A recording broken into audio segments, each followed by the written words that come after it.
Everyone, पिछला lecture हमने देखा था लॉग्स का जो फाइनल लेक्चर था और लॉगरिथम का पूरा सीरीज है इस चैनल पे 3 लेक्चर्स हैं। आपने लेक्चर्स को देखे होंगे और प्रैक्टिस करिए। प्रैक्टिस के अलावा कुछ नहीं हो सकता है, प्रैक्टिस ही हमारा एक मूल मंत्र है। मैथ्स में अगर आपको सक्सेसफुल होना है तो प्रैक्टिस आपको करना पड़ेगा, ठीक है। तो अभी चलिए 11th का हम लोग पहला चैप्टर करेंगे एनसीईआरटी का, जो सेट्स थ्योरी है। ओके, सेट थ्योरी ये चैप्टर जो है आपके बोर्ड के नज़रिए से भी इम्पोर्टेंट है और इसका यूज होता है हमारे मतलब ऑलमोस्ट सभी चैप्टर्स में मैथमेटिक्स के। ये काइंड ऑफ ये बिल्डिंग ब्लॉक है, डेफिनेशन होता है, मैथ्स डिफाइन किया जाता है, सवाल डिफाइन किए जाते हैं इसका यूज करके, ठीक है। चलिए स्टार्ट करते हैं। सेट थ्योरी में सेट वर्ड जो है, सेट बोलते किसको, ये है क्या? आप लोग सोचो, ये सेट है क्या? सेट का अगर कुछ एग्जांपल लिखूं मैं, जैसे ए ई आई ओ यू, ओके, ये हो गया। और कुछ एग्जांपल लिखूं, एशिया के सभी शहर हैं, जो सभी कंट्रीज़ हैं, उनके कैपिटल्स का नाम, जैसे न्यू दिल्ली हो गया। सारे तो मुझे नहीं याद है लेकिन मैं कुछ लिख रहा हूँ। न्यू दिल्ली हो गया, और आपका चाइना का बीजिंग है, लाइक दिस। पाकिस्तान का इस्लामाबाद है। ऐसे ही एशिया में जितनी कंट्रीज़ हैं उनके कैपिटल्स का ये सेट होगा। और कुछ बताइए। और जैसे यूपी के सिटीज़ का, जो बिग सिटीज़ हैं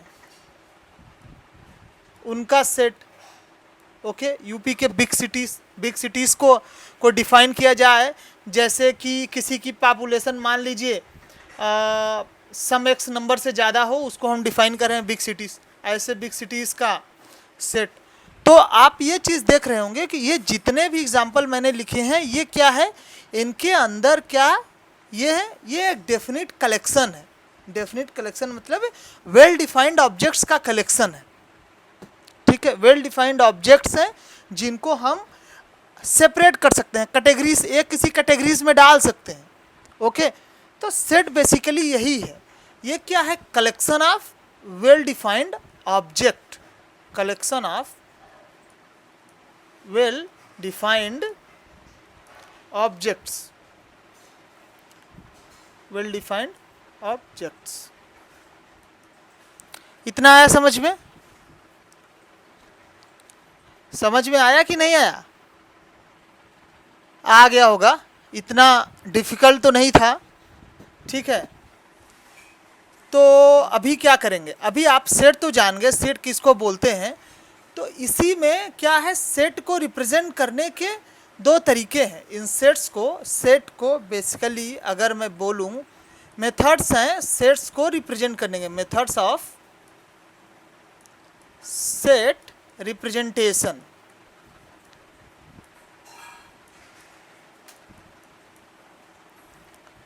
पहला है आपका रोस्टर फॉर्म बोलते हैं इसको।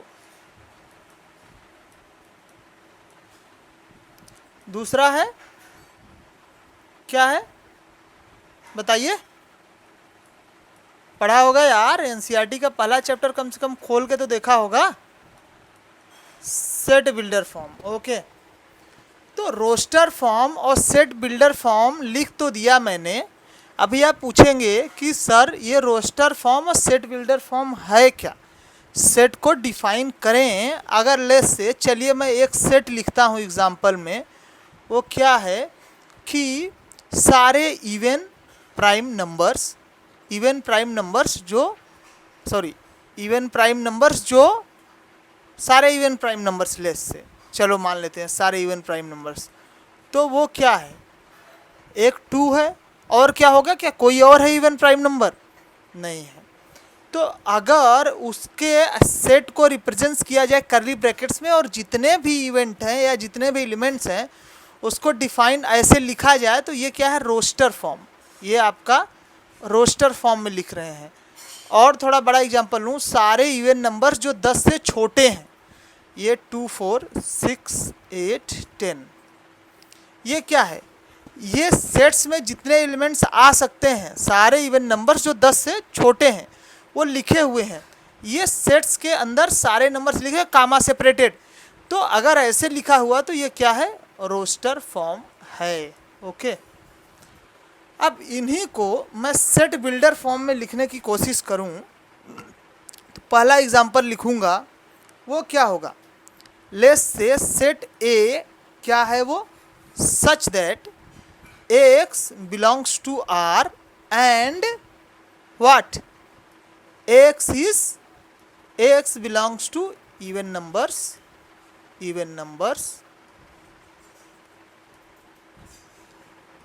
and same time x is prime, ठीक है। ये हो गया, ये फर्स्ट सेट जो मैंने एग्जांपल लिखा है जिसका सिर्फ एक इवन प्राइम नंबर होता है वो 2 है। और कोई जानते हो क्या इवन प्राइम नंबर 2 के अलावा? मुझे तो नहीं लगता है भी नहीं। तो और देखिए इसी में क्वेश्चन आपको बताता हूँ, कभी कभी आता है आपको हिंट दे देगा। जैसे एक थोड़ा ट्रैक से बाहर बात करते हैं, क्वाड्रेटिक इक्वेशन में एक कोई क्वाड्रेटिक इक्वेशन लिख दिया, ठीक है, और बोल रहा है कि इसका एक इवन प्राइम नंबर एक फैक्टर है इसका, ठीक है, ऐसे बोलेगा this is the p of x polynomial, जो कि p of x is a polynomial having one root as smallest even prime number और इवन प्राइम नंबर। तो आपको तुरंत चमकना चाहिए कि ये बस 2 की बात कर रहा है, 2 के अलावा कुछ नहीं हो सकता इसमें, ठीक है, 2 की बात कर रहा है। अगर इवन प्राइम नंबर की बात करे कोई तो वो 2 की बात कर रहा है। अब सेकंड वाले को अगर मैं लिखूं तो क्या लिखूंगा सेट बिल्डर फॉर्म में, ले से बी बोल देते हैं, बी जहाँ पे x belongs to where real numbers, okay, and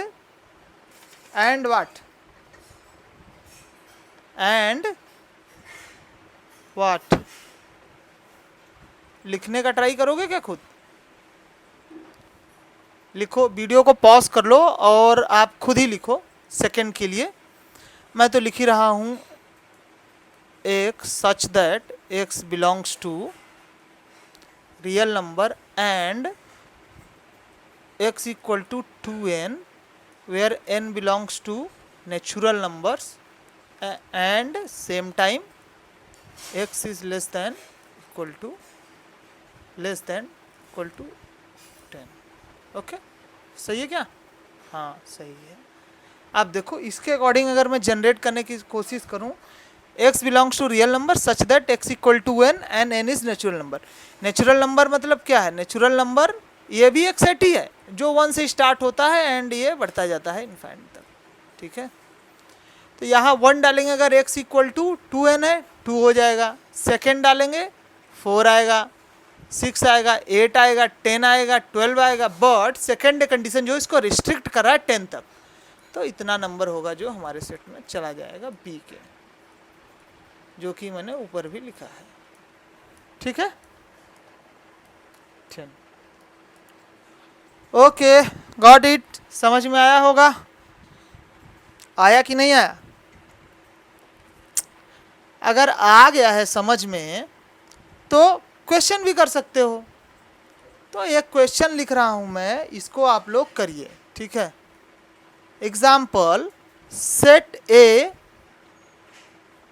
is defined as x belongs to real number and x square equal to 16, same time 2x equal to 6। उसको पूछ रहा है is equal to option A 5। 5 का मतलब है null set that is having no element. इस sets के different sets होते हैं, उनके बारे में हम आगे बात करेंगे नेक्स्ट टॉपिक में, बट अभी जान लो फाई का मतलब है, इसको फाई बोलते हैं, PHI। फाई का मतलब होता है null set, a set having no elements. And second 14, 3 and 4. C option only 3 and D option only 4. करो इसको आप लोग। अच्छा, एक चीज़ तो आप पता होगा ना, अभी बात किए थे रोस्टर फॉर्म और सेट बिल्डर फॉर्म। तो ये जो लिख रखा है ये पूरा, ये किस फॉर्म में लिख रखा है? चमक रहा होगा। ये क्या है? सेट बिल्डर फॉर्म में। ओके, सेट बिल्डर फॉर्म में। तो चलो, सेट बिल्डर फॉर्म का यूज करके आपको सेट जनरेट करना है। सेट में कौन कौन से एलिमेंट होंगे सेट ए में। तो चलो कोशिश करते हैं सॉल्व करने का। अब देखो, अगर मैं डिफिनेशन ऊपर वाली को फिर से लिख रहा हूं, सच दैट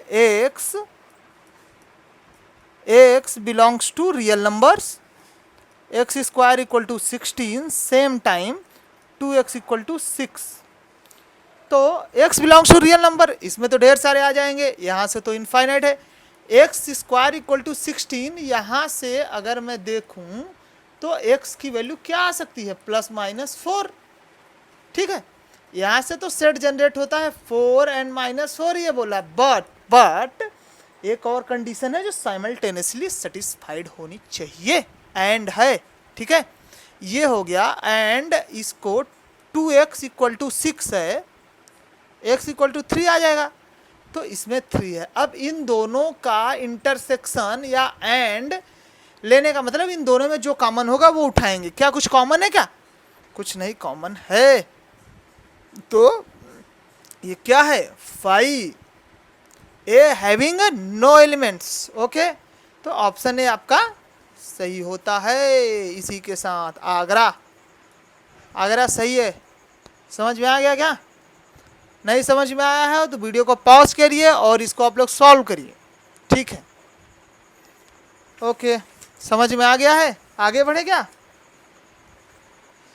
आगे बढ़ना पड़ेगा, रुक नहीं सकते हैं।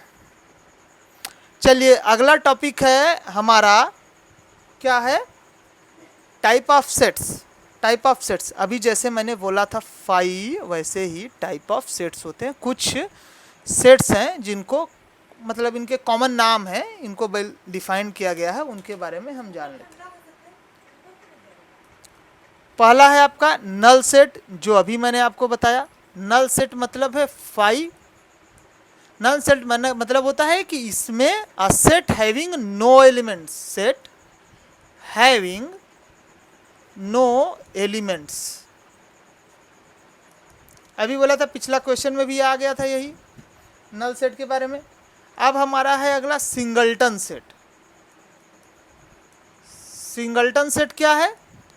A set having only one element, let's say this is the element 1 or any element a, let's say। मतलब कहने का है कि जिसमें सिर्फ एक एलिमेंट हो उस सेट में। Set having only one element.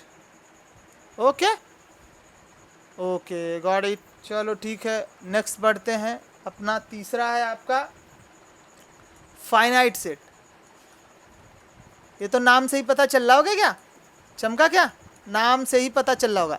इसका मतलब है इस सेट में फाइनाइट नंबर ऑफ एलिमेंट्स होंगे। क्या होंगे? Set having a finite number of elements. इसमें क्या है? फाइनाइट नंबर ऑफ एलिमेंट्स है, हैविंग फाइनाइट नंबर ऑफ